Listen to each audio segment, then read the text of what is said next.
ಮಾಡಿದ್ದೀನಿ. ಅಂದರೆ ಯಾರನ್ನು ಡಿಸ್ಕ್ರಿಮಿನೇಟ್ ಮಾಡಿ ಮಾತಾಡ್ತಿಲ್ಲ.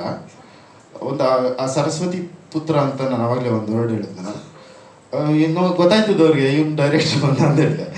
ಒಂದಕ್ಕೆ 6 ಬರೀತಾರೆ, ನಿಂಗೆ ಯಾವ್ದು ಬೇಕು ತಗೊಂತ 6 ಬರೀತಾರೆ. ನಾವು ಕೂತ್ಕೊಂಡು ಇದೆಲ್ಲ ಸರ್ ಇದೆಲ್ಲ ಏನು ತಾಳ್ಮೆ ಸರ್ ನಿಮಗೆ. Thank you sir. ನಾವು ಥ್ಯಾಂಕ್ ಯು ಸೋ ಮಚ್. ಆಮೇಲೆ ನೀವು ಬಂದು ಬ್ಲೆಸ್ ಮಾಡೋದು ನನಗೆ ಸರಸ್ವತಿನೇ ಬ್ಲೆಸ್ ಮಾಡ್ದಂಗೆ ಅನ್ಸುತ್ತೆ. Thank you so much sir.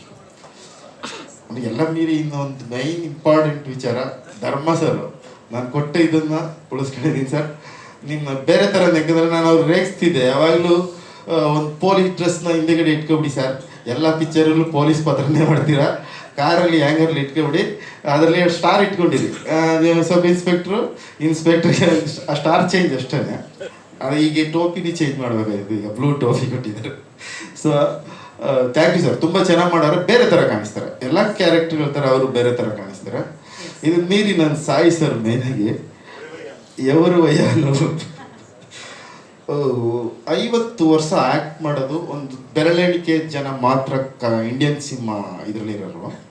ಅದರಲ್ಲಿ ಸಾಯಿ ಸರ್ ಒಬ್ಬರು. ನಾನು ಅವ್ರಿಗೆ ಹೋಗಿ ಹೈದ್ರಾಬಾದಲ್ಲಿ ಕತೆ ಹೇಳಿದೆ. ಸುಮ್ಮನೆ ಕತೆ ಹೇಳ್ಬೇಕಾದ್ರೆ ಅವ್ರು ಏನೋ ನಂಗೆ ರಿಯಾಕ್ಟ್ ಮಾಡಲಿಲ್ಲ, ಸುಮ್ಮನೆ ಅಂತಿದ್ರು. ಸರಿ ಆಯಿತು, ಓಕೆ ಮಾಡೋಣ ಅಂದರು. ನನಗೆ ದೊಡ್ಡ ಸರ್ಪ್ರೈಸ್ ಏನಂದರೆ, ನಾನು ಹೈದ್ರಾಬಾದಿಂದ ಬೆಂಗಳೂರಿಗೆ ಬರೋಷ್ಟೊಳಗೆ ನನಗೆ ಒಂದು ವಿಡಿಯೋ ಮಾಡಿ ಕಳಿಸಿದ್ರು ಅವ್ರ ಅಸಿಸ್ಟೆಂಟ್ಸ್ ಎಲ್ಲ. ನಾನು ಒಂದಷ್ಟು ಕ್ಯಾರೆಕ್ಟರೈಸೇಷನ್ ಹೇಳಿದ್ದೆ. ಪ್ಯಾಂಟ್ನ ಇಲ್ಲಿ ಕಟ್ಟಬೇಕು, ಆಮೇಲೆ ಹಿಂಗೆ ನಡಿಬೇಕು, ಮತ್ತು ಹಿಂಗೆ ಕೂತ್ಕೋಬೇಕು, ಅದೆಲ್ಲ ಒಂದಷ್ಟು ಹೇಳಿದ್ದೆ. ಅದರಲ್ಲಿ ಕೆಲವು ನಾನು ಸಿನಿಮಾನ ಸುತ್ತಮುತ್ತ ಅಬ್ಸರ್ವ್ ಮಾಡಿ ಆ ಪಾತ್ರಗಳು ಬಿಲ್ಡ್ ಮಾಡಿ ಆ ಕಥೆನ ಬಿಲ್ಡ್ ಮಾಡ್ತೀನಿ. ಅದೆಲ್ಲ ಹೇಳಿ ಬಂದಿದ್ದೆ. ಒಂದು ವಿಡಿಯೋ ಕಳಿಸಿದ್ರು. ನಂಗೆ ನಿಜವಾಗ್ಲೂ ಈ ಮನುಷ್ಯ ಯಾಕೆ ಅಷ್ಟು ವರ್ಷದಿಂದ ಆ್ಯಕ್ಟ್ ಮಾಡ್ತಾಯಿದ್ದಾರೆ ಅಂತ ಆವಾಗ ಗೊತ್ತಾಯಿತು. ಯಾಕಂದರೆ ಈಗೆಲ್ಲ 2ನೇ ಸಿನಿಮಾಗೆ ಇಂಟ್ರೆಸ್ಟ್ ಕಳ್ಕೊಬಿಡ್ತಾರೆ, ಡೈರೆಕ್ಟ್ರಾಗಲಿ ಯಾರಾದ್ರಾಗಿ. ಅವರು 50 ವರ್ಷದಿಂದ ಆ್ಯಕ್ಟ್ ಮಾಡಿದ್ದಾರೆ. ಇವಾಗ ನಾನು ಅವ್ರ ಮಗನ ವಯಸ್ಸು ಅಂತ ಅಂದ್ಕೋತೀನಿ, ಹೆಚ್ಚು ಕಡಿಮೆ. ಇಷ್ಟು ವರ್ಷ ಆದ್ಮೇಲೆ ಆ ಕ್ರೇಜ್ ಮತ್ತು ಅದ್ರ ಮೇಲೆ ಇರೋ ಇದೆಯಲ್ಲ ಸರ್, ಎಕ್ಸಲೆಂಟ್ ಸರ್. ಅವ್ರನ್ನ ಬೆಂಗಳೂರಿಗೆ ಬರೋಷ್ಟು ನೋಡಿ ಆ ವಿಡಿಯೋ ಕಳಿಸಿದ್ರು. ನಾನು ನಿಜವಾಗ್ಲೂ ಶಾಕ್ ಆಗೋದು. ಆಮೇಲೆ ಅವ್ರ ವಯಸ್ಸಿಗೆ ನನ್ನ ಮುಂದೆಗಡೆ ಎಲ್ಲ ಆ್ಯಕ್ಟ್ ಮಾಡಿ ತೋರಿಸೋ ಅವಶ್ಯಕತೆ ಏನಿಲ್ಲ. ಹೋಗಪ್ಪ ಸೀಟ್ ಪೇಪರ್ ತಗೊಂಬ, ನಾನು ಸೆಟ್ಟಲ್ಲಿ ಆ್ಯಕ್ಟ್ ಮಾಡ್ತೀನಿ ಅಂತ ಹೇಳ್ಬೋದು. ಆ ಪಾತ್ರಕ್ಕೆ ಅವ್ರು ಪ್ರಿಪೇರ್ ಆದ್ರು. ಒಂದು ಸ್ವಲ್ಪ ಅಲ್ಲೂ ಬೇಕು ಸರ್ ಅಂತೆ. ತಿರ್ಗಿ ಅದ್ರಲ್ಲಿ ಒಂದು 3-4 ಅವರೇ ಒಬ್ಬ ಡಾಕ್ಟ್ರ್ ಹತ್ರ ಕನ್ಸಲ್ಟ್ ಮಾಡಿ ಅವೆಲ್ಲ ಇದು ಮಾಡಿ ಒಂದು ಸ್ವಲ್ಪ ಇನ್ನೋಸೆನ್ಸ್ ಕಾಣಬೇಕು ಸರ್ ಫೇಸ್ಗೆ ಅಂದೆ. ನಾನು ಎಷ್ಟೇ ಹೇಳಿದ್ರು ನಿಜವಾಗ್ಲೂ ಕಡಿಮೆ. ನಾನು ಫ್ರೈಡೇ ತನಕ ಅದಕ್ಕೆ ಏನು ಮಾತಾಡೋದೇ ಬೇಡ, ಯಾಕಂದರೆ ಜನ ನೋಡಲಿ ನಿಮ್ಮ ಪಾತ್ರನ. ನಾನೇನೋ ಎಲ್ಲ ಬುಳ್ಳೆ ಬಿಡ್ತಾನೆ ಡೈರೆಕ್ಟ್ರು ಅಂತ ಆಗಬಾರ್ದು. ಎಲ್ಲ ವೆರೈಟಿಯಾಗಿ ಒಂದು ಅಟೆಂಪ್ಟ್ ಅಂತ ಅಂದ್ಕೋತೀನಿ. ಎಲ್ಲ ಕೂಡಿ ಬಂದಿದೆ. ಇದೆಲ್ಲ ಕೂಡಿ ಬರೋದು ಮ್ಯಾಕ್ಸಿಮಮ್ಮು ದುಡ್ಡಾಗಿರೋರು ಟೈಮು ಕೂಡ ಕೌಂಟ್ ಆಗುತ್ತೆ. ಅವ್ರು ಎಲ್ಲೂ ಸೋತಿಲ್ಲ. ಆ ಮನುಷ್ಯ ಇಲ್ಲಿ ಸೋಲ್ಬಾರ್ದು ಅಂತ ನಾನು ತುಂಬ ಬೇಡ್ಕೊತೀನಿ.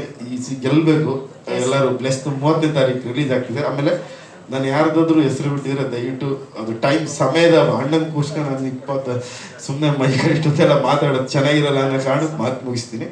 ಅದು ಅಸಿಸ್ಟೆಂಟ್ ಡೈರೆಕ್ಟರ್ಸ್, ಡೈರೆಕ್ಷನ್ ಟೀಮ್ ಆಗಿರ್ಬೋದು, ಆಮೇಲೆ ಲಿರಿಕ್ಕು, ಸಿಂಗರ್ಸು, ಸಂಗೀತ ಮೇಡಮ್ಮು, ಎಲ್ಲರಿಗೂ ಥ್ಯಾಂಕ್ಸ್. ಯಾರು ಸಂತೋಷ್ ನಾಯಕ್ ಬಂದಿರ್ತಾರೆ, ಅವ್ರು ಲೇಟಾಗಿ ಬಂದ್ರು ಅಂದ್ಕೋತೀನಿ. ಎಲ್ಲರಿಗೊಂದು ಥ್ಯಾಂಕ್ಸ್ ಹೇಳ್ತೀನಿ. ಕ್ಯಾಮ್ರಾಮನ್ನು ಎಲ್ಲರಿಗೂ ಹೇಳಿದ್ರೆ ಅದು ನನಗೆ ಹೊಡೆದೇ ಇಳಿಸ್ತಾರೆ ಕೆಳಗಡೆ. ಹಾಗೆ ಥ್ಯಾಂಕ್ ಯು. 30ನೇ ತಾರೀಕು ಸಿನಿಮಾ ರಿಲೀಸ್ ಆಗ್ತಿದೆ, ನೋಡಿ ಬ್ಲೆಸ್ ಮಾಡಿ. ನಾನು ನಿಮ್ಮ ಅಭಿಮಾನಿ ಅಣ್ಣ. ಚಿಕ್ಕ ಹುಡುಗನಿದ್ದಾಗಿದ್ದನು ನಮ್ಮ ಊರಲ್ಲಿ ಒಂದು ಸ್ಟ್ರೀಟ್ TV ಆಗ್ತಿದ್ವಿ, ಹಬ್ಬ ಜಾತ್ರೆ ಹುಣ್ಣಿಮೆಲೆಲ್ಲ. ಹೈಯೆಸ್ಟ್ ನಾನು ನೋಡಿರೋ ಮೂವಿ ಅಂದರೆ ಆನಂದ್, ಮನಮೆಚ್ಚದ ಹುಡುಗಿ, ರಥಸಪ್ತಮಿ. ನಮ್ಮ ಊರವ್ರು ಕೆಲವರು ಬಂದಿದ್ದಾರೆ ಇಲ್ಲಿ. ಅದನ್ನು ಪ್ರತಿ ಹಬ್ಬ ಹುಣ್ಣಿಮೆಗೆ ಅಂತಂದ್ರೆ ಹೈಯೆಸ್ಟ್ ನನ್ನ ಲೈಫಲ್ಲಿ ನೋಡಿರೋದು ಅದಣ್ಣ. ಅಣ್ಣವ್ರ ಮನೆಯಿಂದ ನಂಬಿಕೆ ಇಟ್ಟಿರೋದಂದ್ರೆ ಒಂದು ದೇವರು, ಇನ್ನೊಂದು ಅಭಿಮಾನಿ ದೇವರು. ಈ ಎರಡೂ ಸಪೋರ್ಟ್ ಮಾಡಿದರೆ ಯಾವ ಮನುಷ್ಯನಿಗೂ ಸೋಲಿಲ್ಲ ಅಂತ ನಾನು ಅಂದ್ಕೊಂಡಿದ್ದೀನಿ. ಇದೇ ರೀತಿಯಾಗಿ ನಮ್ಮ ಮೂವಿಲಿ ಆ್ಯಕ್ಟ್ ಮಾಡಿದಂಥ ಧನ್ಯ ಮೇಡಮ್ ಆಗಿರ್ಬೋದು, ಪೃಥ್ವಿ ಸರ್ ಆಗಿರ್ಬೋದು, ಧರ್ಮ ಸರ್ ಆಗಿರ್ಬೋದು, ನಮ್ಮ ಸಾಯಿ ಸರು, ಎಲ್ಲರಿಗೂ ನಾನು ಥ್ಯಾಂಕ್ಸ್ ಹೇಳ್ತೀನಿ. ಇಷ್ಟು ದಿನ ನೀವೆಲ್ಲರೂ ಒಂದು ಸಪೋರ್ಟಿವ್ ಮಾಡಿ ನಮಗೆ ಸಪೋರ್ಟ್ ಮಾಡಿದ್ದಕ್ಕೆ ತುಂಬ ಧನ್ಯವಾದಗಳು. Thank you.